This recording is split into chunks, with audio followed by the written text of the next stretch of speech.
Hello everyone, उम्मीद करता हूँ कि आप खैरियत से होंगे।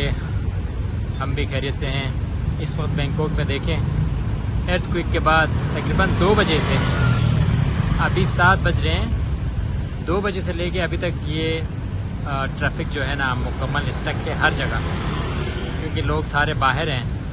और मैं अभी यहाँ पे अपने रेस्टोरेंट पे आया हूँ, तो रास्ते में पूरा मैंने देख लिया हर जगह स्टक है, लाइन लगी है गाड़ियों की। तकरीबन 4-5 घंटों से ये गाड़ियाँ जो है ना इसी तरह खड़े हैं। देखो थोड़ा सा भी मूव नहीं हो रहे, क्योंकि आज जो है ना बदतरीन ट्रैफिक आप कह सकते हो बैंकॉक में। लेकिन लोग जो है ना तरीके से खड़े हैं, लाइन पे अभी तक खड़े हैं। कोई यहाँ पे बदमज़गी नहीं है, कोई फुटपाथ पे नहीं चढ़ रहे हैं, कोई शोर शराबा नहीं, कोई हारन नहीं बजा रहे हैं। देखें 4-5 घंटे से खड़े हैं, आराम से खड़े हैं ट्रैफिक में, कोई शोर शराबा नहीं, कोई भी हारन नहीं बजाता है। देख लीजिएगा।